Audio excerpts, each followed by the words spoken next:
नमस्कार. सांगली जिल्ह्यामध्ये आपल्या जत तालुक्याला दुर्दैवाने मिळालेला एक आमदार गोपीचंद पडळकर. खरं तर या निमित्तानं आज मला तुम्हाला एक गोष्ट या ठिकाणी सांगायची आहे की वारंवार तुम्ही तुमच्या कुठेही मुलाखतीला जावा, कुठेही भाषणात बोला किंवा कोणत्याही ठिकाणी गेलात तर या महाराष्ट्राचे नेते आदरणीय जयंतरावजी पाटील साहेब यांच्यावर बोलल्याशिवाय तुमचं भाषण, तुमची मुलाखत पूर्ण होत नाही. आणि त्याचं कारण काय आहे की महाराष्ट्रामध्ये एक सभ्य सुसंस्कृत असणारं व्यक्तिमत्व, ज्या नावाला अख्ख्या महाराष्ट्रामधील जनता, पुरोगामी विचारांची लोक मांडतात, त्या आदरणीय साहेबांच्यावरती बोललं की तुमचा टीआरपी वाढेल, तुम्हाला प्रसिद्धी मिळेल. या प्रसिद्धीच्या हव्यासापोटी महाराष्ट्रातल्या सभ्य सुसंस्कृत नेत्यावर वारंवार बोलणं आपण टाळा.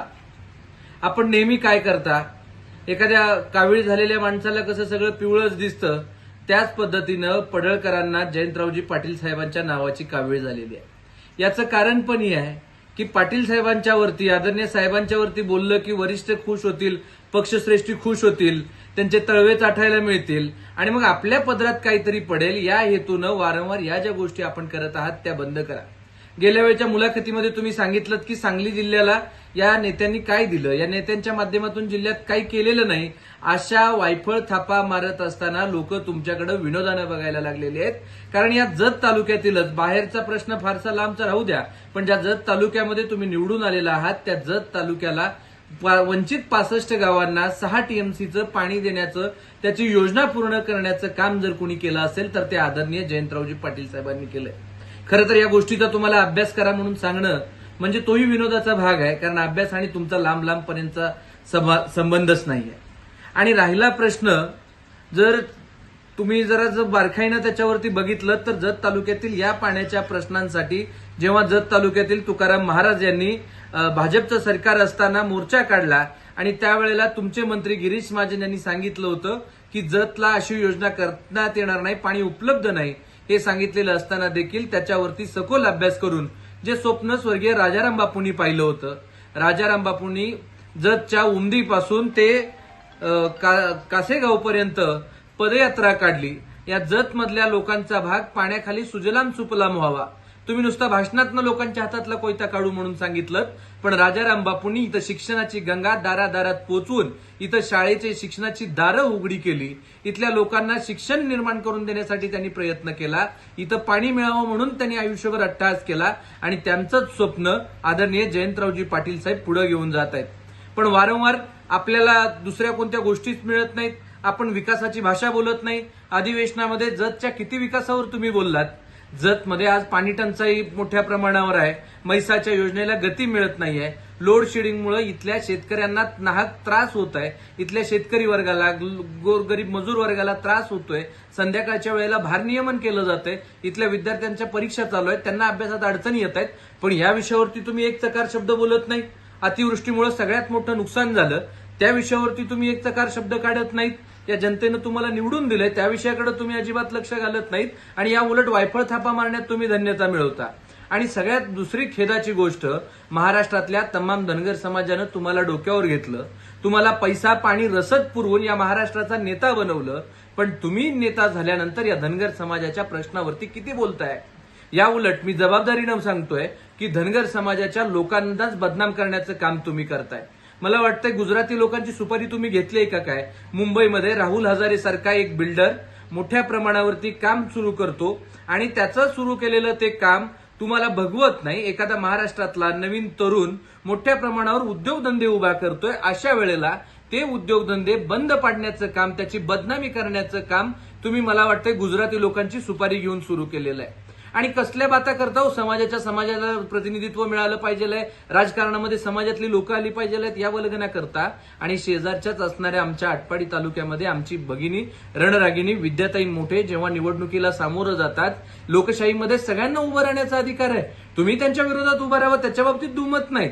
पण ती निवडणूक लढत असताना आपण किती खालच्या पातळीला गेलात, किती मतदान केंद्रावरती काय काय प्रकार केलेत हे अख्ख्या महाराष्ट्राला माहिती झालेलं आहे. आणि तुम्ही समाजातल्याच लोकांचे तिथं पाय ओढताना दिसतंय. त्याच्यामुळे तुम्ही समाजाच्या प्रश्नावरती बोलत नाहीत, आपण नुसता थापा मारता.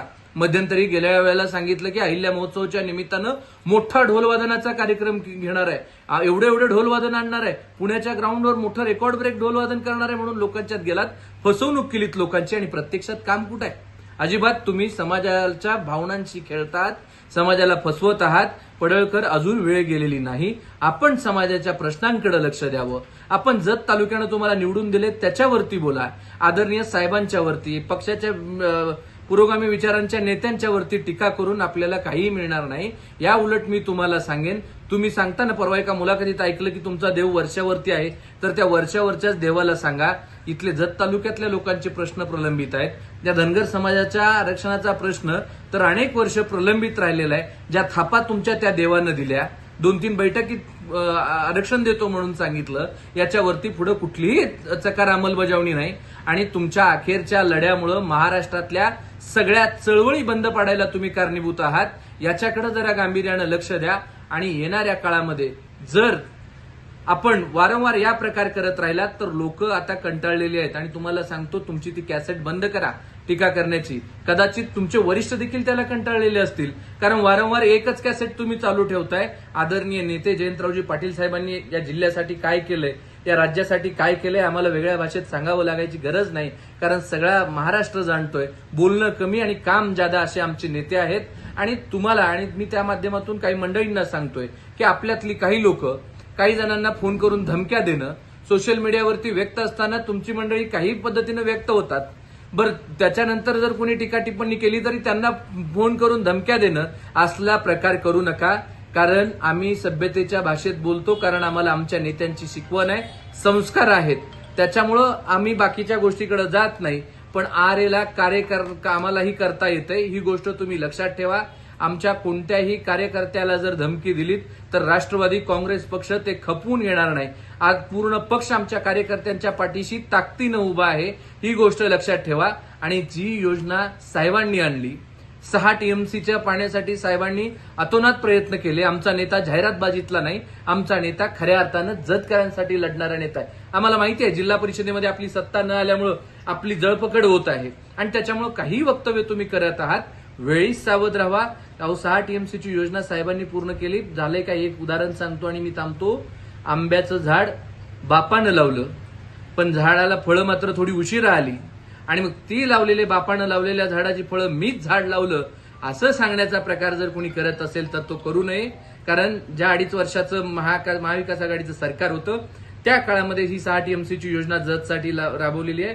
आणि इथून पुढेही या जिल्ह्याचं खऱ्या अर्थानं पालकत्व स्वीकारलेले आमचे नेते आहेत. नाहीतर जिल्ह्याला सध्या जे पालकमंत्री जे मिळालेले आहेत ते बालकच आहेत. त्यांच्यासारख्या गोष्टी न करता येणाऱ्या काळामध्ये खूप चांगल्या पद्धतीनं जनतेची कामं आमचा राष्ट्रवादी काँग्रेस पक्ष करत राहील. धन्यवाद.